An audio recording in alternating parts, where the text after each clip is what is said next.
Galera, tudo certo com vocês? Bom, vamos para mais um vídeo sobre uma dica rápida e bacana para quem quer operar com uma banca pequena e o objetivo é não quebrar. Então, entenda, banca é a quantidade de dinheiro, né, o valor que você vai colocar na corretora, tá? Então, vamos colocar um exemplo aqui, que você tenha colocado algo em torno de 500 a R$ 1.000 na corretora, né, uma quantidade pequena para operar mini contratos.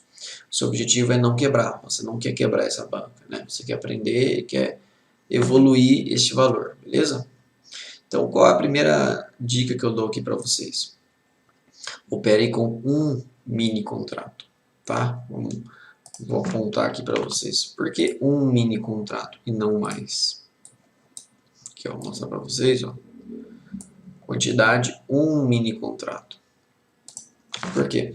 Porque quando você opera com um mini contrato, a tendência de você seguir o plano é muito maior. Ou seja, quando o mercado for vir contra, você estopa no ponto correto, né, na região em que você definiu ser o stop.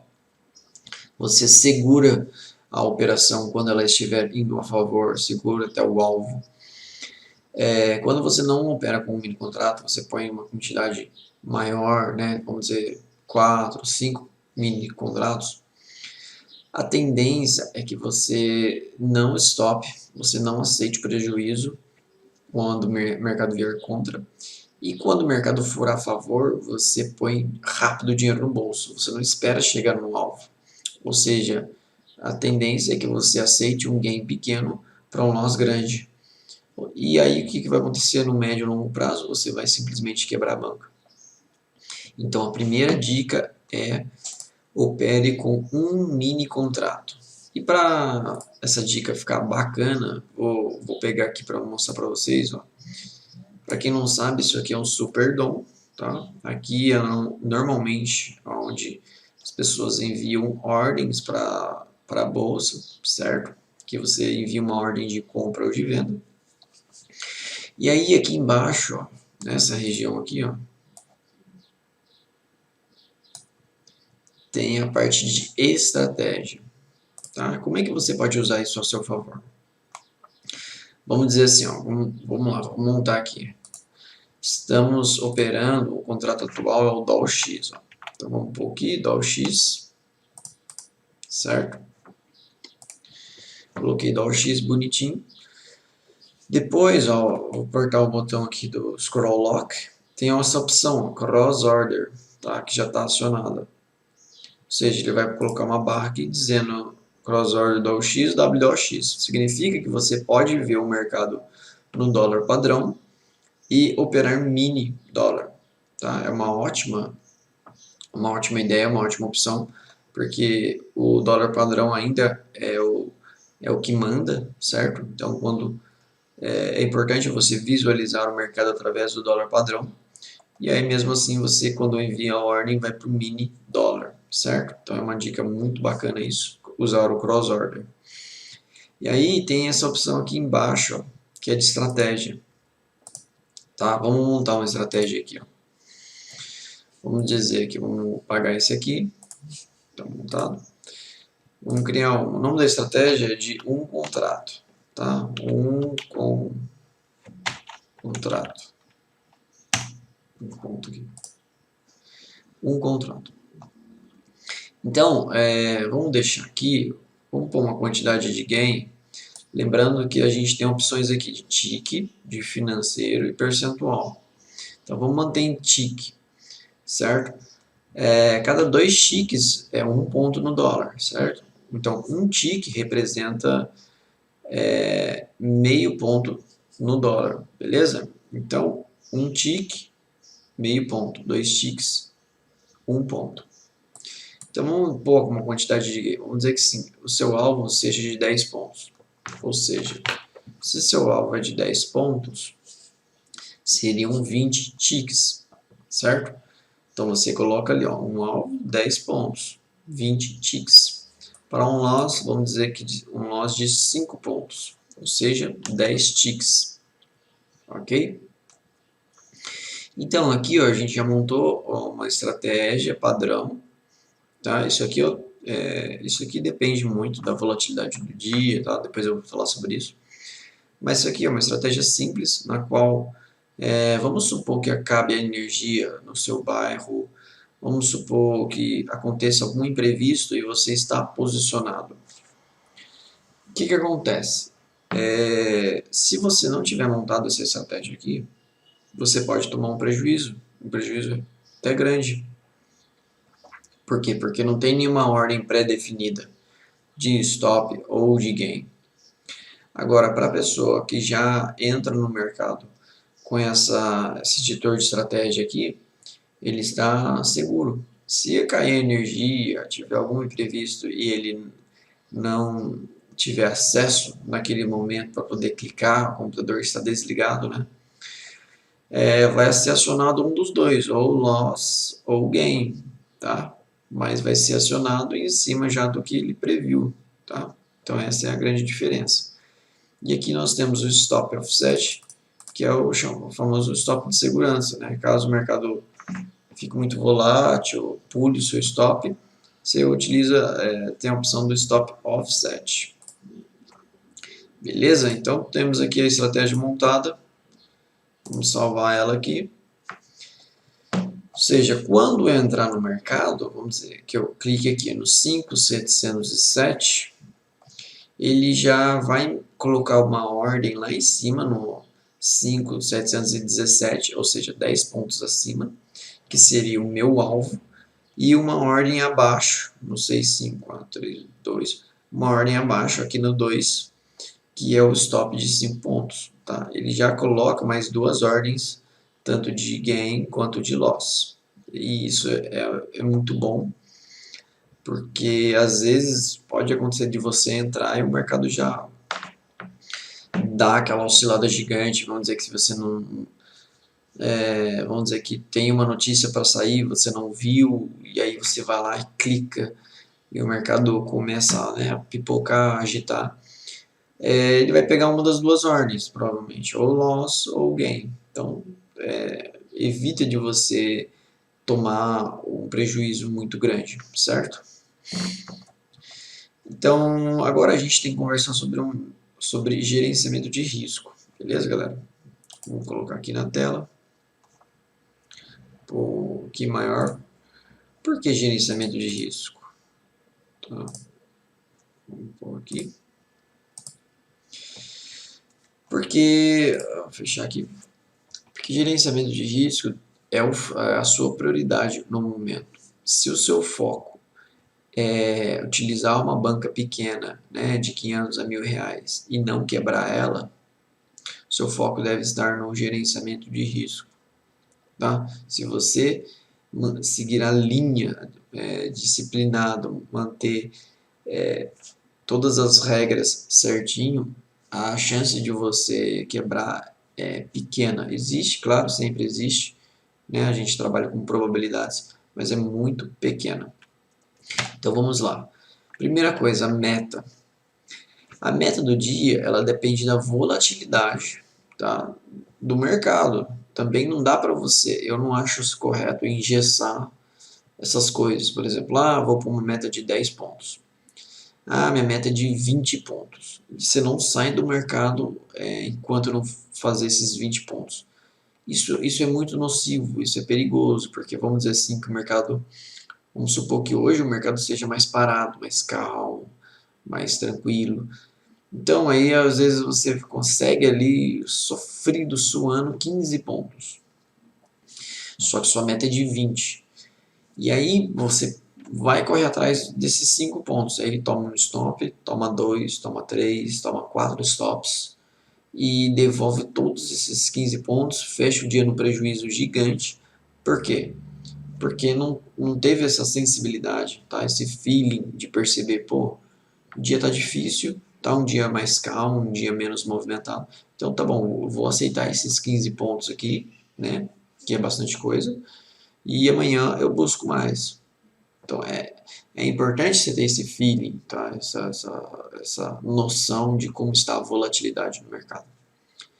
Em média, por exemplo, vou pegar o meu exemplo. Em média eu tento fazer de 10 a 15 pontos. Mas, por exemplo, se o mercado estiver muito calmo, muito parado, pelo menos no momento em que eu vou operar, que é na parte da manhã, fiz 10 pontos, pronto, acabou meu dia. Não vou querer mais, entendeu? Não vou querer mais ficar exposto para buscar esses 15 pontos, tá? Para mim não vale a pena, beleza? E também é importante levar em conta a performance da semana. Tá? Vamos supor que a sua meta diária é de 10 pontos, tá? Então a performance da semana é de 50 pontos.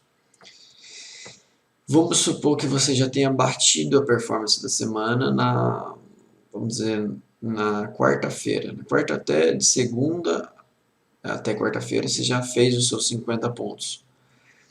Então não há mais a necessidade de você querer ficar tão exposto assim no resto da semana, tá? Aí você faz menos operações ainda, né? Na quinta e na sexta-feira, busque operações mais claras, né? Mais objetivas e fique menos exposto, né? Então, assim, é esse feeling, é essa visão que é importante você ter. Day trade não é só no dia, day trade também é longo prazo. Então é importante você ter essa noção de como está a sua semana, tá? E a terceira aqui que eu tenho que estar comentando é notícia. Porque assim, vamos dizer que tenha muita notícia para sair naquele dia. Então a tendência é que a volatilidade esteja maior, né? A volatilidade daquele dia seja maior do que a dos outros dias. Isso pode ser bom, quanto pode ser ruim. Pode ser bom porque você pode dobrar a sua meta, tá? Sua meta de 10 pontos pode fazer 20, bem como você pode ter um loss muito grande. Então a forma como você vai lidar com isso como que eu vou lidar com isso? Vou pegar o meu exemplo. Bom, eu vou tentar fazer operações de alvos maiores, certo? Vamos dizer, saiu notícia.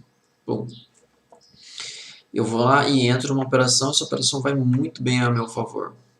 Eu vou colocar um stop acima do preço da entrada para já proteger a operação e vou deixar ela andar, entendeu? Eu vou tentar fazer, em média, se eu tento buscar uma operação de 5 a 7 pontos, eu vou tentar fazer em um trade 10 pontos, 12 pontos, porque eu vou usar a notícia a meu favor, volatilidade, vou tentar pegar um movimento maior. Então esse é o lado positivo da notícia. O lado negativo é que a volatilidade pode vir contra você. Então é a mesma coisa, eu entrei na operação, veio contra e estopa. Não vou ficar na operação. Veio contra, simplesmente stop. Né? Eu ainda busco stop curto, porque eu não vou ficar pagando para ver.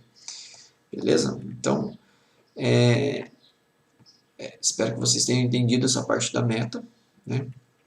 Então, a meta é algo também que eu acho pessoal de cada um, certo? Agora a gente tem que falar sobre limite diário. Limite diário, isso aqui é importante a gente comentar. Estado mental. O estado mental define muitas coisas, tá? Então vamos dizer assim, você não está num dia bom, está num dia complicado, num dia difícil, com problemas pessoais. E aí você tenta operar, toma um, depois toma 2 stops. Qual é o correto a ser feito? Você deve encerrar aquele dia. Por quê? Porque você já veio de um estado mental ruim, né? Você está num estado mental que está bloqueando você de pensar racionalmente no mercado. E aí o que acontece? Você tenta, o seu lado emocional fala mais alto. E aí, obviamente, você vai querer descontar talvez no mercado, certo? Aí você toma um stop, toma 2 stops, aí tenta fazer a terceira, quarta, quinta operação e aí vira uma bola de neve, beleza? Então é importante você ter essa autorreflexão de como você está no dia. E aí, pô, você está num dia, você vem de um clima ruim, né? De um estado, de uma, vamos dizer que você tenha passado por uma coisa ruim na sua vida pessoal. Então, pô, beleza, você decide operar, mas tomou 2 stops, não está se sentindo legal, então encerra antes do limite mesmo, né? que é melhor ainda. Segundo tópico aqui, ó, o limite ele tem sempre ser menor que a sua meta. Isso aqui é um pouco óbvio, né? Mas que muitos não entendem. Às vezes a pessoa tenta colocar 1 para 1. Para mim não faz o menor sentido você colocar 1 para 1 se você tem uma banca pequena, né? E seu objetivo é não quebrar ela. Para mim, você tem que ser um limite diário, tem que ser no máximo, vamos dizer, 70% da meta. Então, vamos dizer, se sua meta é de 10 pontos, né? Normalmente uma meta comum para o mini dólar, o seu loss deve ser no máximo aí de 7 pontos, certo? O seu limite diário de no máximo 7 pontos, porque isso te dá uma confiança psicológica para continuar operando nos outros dias. Imagina que e outra coisa também, eu já falo sobre aqui, ó, nunca ultrapasse. Você nunca pode ultrapassar esse limite diário, tá? Se o seu limite é de 7 pontos, quando chegar em 7 pontos você para. Você não existe uma regra, não existe nenhuma exceção quanto a isso, tá? Chegou no limite, você simplesmente para. Por que eu tenho que parar? Porque se você continuar, vai ser muito difícil depois você buscar. Então, vamos dizer que o limite é de 7, e aí você encerra o dia com 12 negativo. Então, no outro dia você vai ter que operar para fazer 10 pontos, no outro dia você tem que operar, aí acumula que você vai ter que operar vários dias para daí ir para o positivo. E isso dá uma desconfiança, dá uma quebra na motivação. Né? Você fica pensando naquilo, pô, estou operando para pagar o meu loss de 2 dias atrás. Isso psicologicamente é muito ruim. E quando você opera e respeita esse limite, você já é algo que você planejou, então isso não traz uma carga negativa para o outro dia. Né? O outro dia você está lá, tranquilo, calmo, vai falar, opa, respeitei meu limite diário de ontem, mas hoje é outro dia. Então não há aquela sensação ruim de ter desrespeitado o limite, de ter ficado com um loss muito grande. Essa parte psicológica é muito importante no começo, né? Quando você está começando a operar na conta real. Beleza? Então são esses 3 pontos que é importante você ficar atento. Está do seu estado mental, atento a essa questão, tá? Bom, se a sua meta é de 15 pontos, ok. Então, dá para colocar um limite de 10 pontos. Agora, se a sua meta é de 10 pontos, então o seu limite deve ser de 7 no máximo. Okay? Então, isso também tem que ser bem ajustado, certo? E aqui a gente vai falar sobre o stop e o alvo da operação. Stop e o alvo depende também da volatilidade do momento. Tá? Então, se o mercado está muito volátil, é natural que você queira buscar um alvo maior e um stop menor, tá? Um alvo maior e um stop maior. Por quê? Se o mercado está muito volátil e você coloca um stop curto, você vai ser estopado toda hora, tá? Então, às vezes no dólar não compensa, no dólar assim atualmente, não compensa colocar stop de 1, 2 pontos. Não faz o menor sentido. Você vai ser estopado o tempo todo. E às vezes o mercado busca o seu stop e vai para o alvo. Busca o seu stop e vai para o alvo. E aí você fica extremamente irritado. E aí vem a parte psicológica. Então, portanto, é muito importante sempre estar atento à volatilidade no mercado. E com base nisso você vai montar o seu alvo e o stop, que deve ser sempre técnico. Tá? Vamos mostrar aqui. Ele deve ser sempre técnico. Por quê? Porque pensa bem comigo, o mercado não liga para o seu financeiro. Né? Ninguém que está operando no mercado se importa se você está ganhando dinheiro ou se você está perdendo dinheiro. Tá? Se ninguém se importa, não faz o menor sentido você querer buscar um stop financeiro. O que é stop financeiro? Você entra na operação e fala assim, pô, eu aceito perder R$50 nessa operação. Não faz o menor sentido você pensar assim, tá? Não faz o menor sentido, tanto para day trade quanto para swing trade. Porque ninguém se importa quanto você quer perder ou não. Agora, se você coloca assim, pensa desta forma. Eu vou entrar nesta operação e se perder esse suporte aqui, né, eu vou entrar comprado. Se perder esse suporte, eu vou mostrar um exemplo. Começa a mostrar um exemplo aqui no gráfico, né? Vou pegar um exemplo aqui que fica mais fácil. Aqui é o gráfico aqui, tá? Então, vou mostrar aqui. Aí, por exemplo, ó, exemplo simples aqui, tá? Vamos dizer, eu vou entrar nessa operação, vou entrar comprado aqui, ó. Tá? Nesse candle aqui eu estou comprado. Meu alvo é essa região aqui. Tá, se eu entrei comprado aqui, o meu stop, vamos dizer assim, o meu stop está aqui, ó. Se perder esse fundo, esse suporte aqui, ó, né, o mercado vem e perde aqui, e eu já vou acionar o stop nessa região, tá? Por quê? Porque tecnicamente não compensa mais ficar na operação, porque o mercado pode vir e fazer esse movimento maior para baixo. Ou seja, ó, entrei na operação aqui, entrei aqui, meu stop vai ficar aqui, nesse ponto, e meu alvo está aqui, nessa região. Pronto, acabou. Simples assim. Então, tecnicamente, já tenho definido aqui uma operação, beleza? Uma operação com risco-retorno bom e que tecnicamente também faz sentido, beleza? Então, esses são os pontos que eu queria falar com vocês. E eu dou uma dica, 3 stops seguidos para. Então, se você entrou numa operação, tomou stop. Entrou numa operação, tomou stop. Entrou na terceira, tomou stop. E eu aconselho parar. Mesmo que não tenha atingido o limite, é bom você parar, nem que seja por 1 hora, né? Fique pelo menos 1 hora sem operar para poder restabelecer sua confiança psicológica e para você sair desse, né, desse looping negativo, né, de entrar, toma stop, entrar, toma stop. Então, essa é uma dica pessoal que funciona bem para mim. Beleza? Então, bom, eu espero que vocês tenham compreendido o vídeo de hoje. Então, isso é o que eu queria passar para vocês sobre banco.